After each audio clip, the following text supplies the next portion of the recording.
The Indianapolis Colts are another one of those really weird teams in the NFL where they always are pretty good, but they never really have that final push to be a great team. And oftentimes you look at them and go, if they had Andrew Luck right now, they would probably be the team we all think they could be.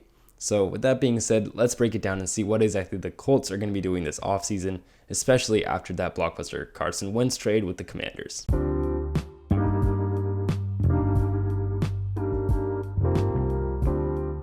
What's up, guys?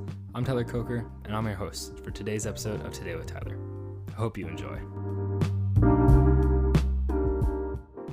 First, of course, we'll start with their free agents. Their free agents are Eric Fisher, their left tackle, T.Y. Hilton, their wide receiver, Mark Lewinsky, their offensive guard, Xavier Rhodes, one of their corners, Marlon Mack, a running back depth piece who ultimately they should have traded, and Julian Davenport, the offensive tackle, and lots more of other pieces as well.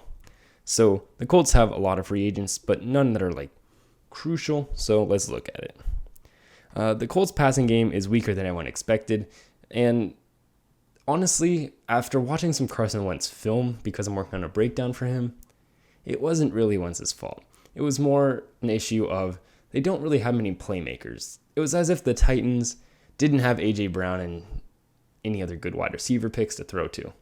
Michael Pittman's decent, but in the end, T.Y. Hilton isn't great, Zach Pascal isn't great, and ultimately, they really need another good receiving option.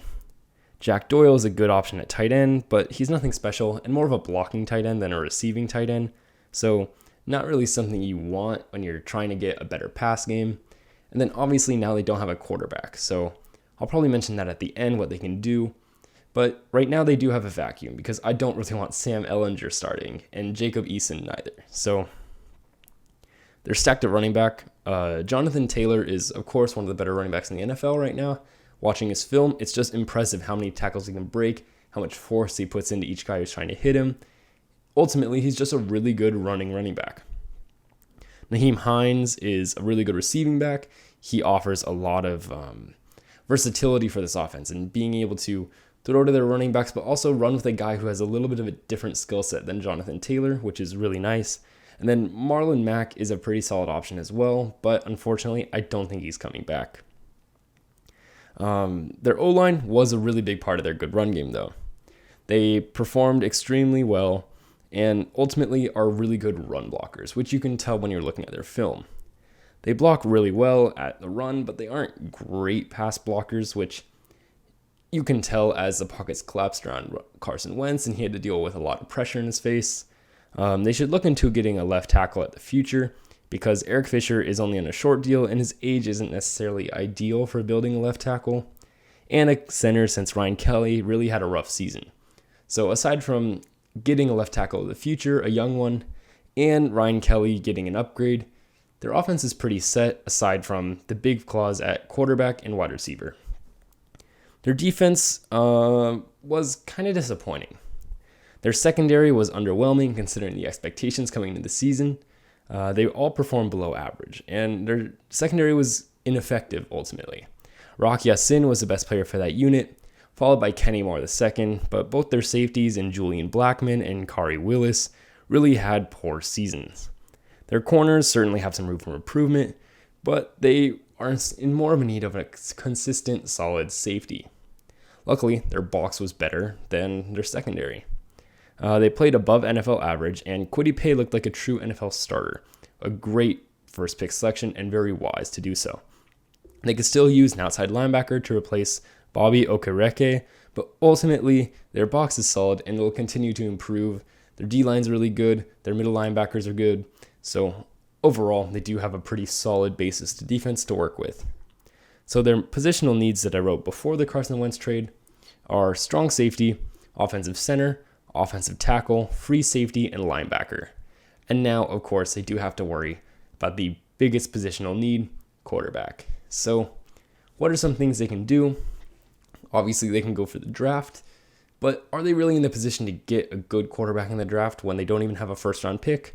No. Their first pick is now 42 after trading with the Commanders, and ultimately, I don't see a quarterback landing there that's good enough to elevate this team even more.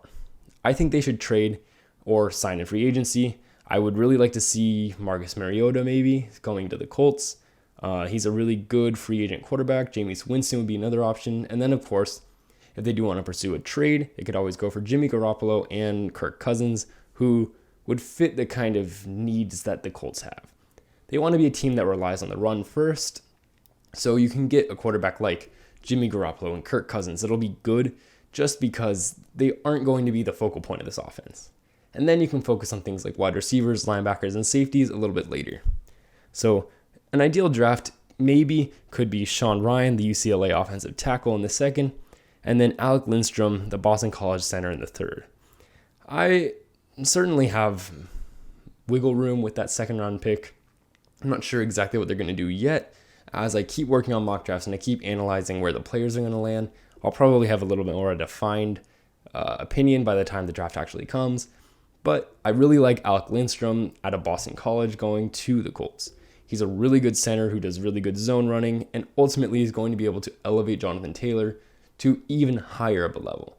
So I really want to see what the Colts do. They've always been that team that's so close to being really good, but just aren't. So I want to see what they do at quarterback. I want to see what they do with personnel. And ultimately, I want to see what they can do on offense, because their defense has always been decent. But can they back that defense up with a good offense? We'll find out this year. Thank you for listening to the Colts.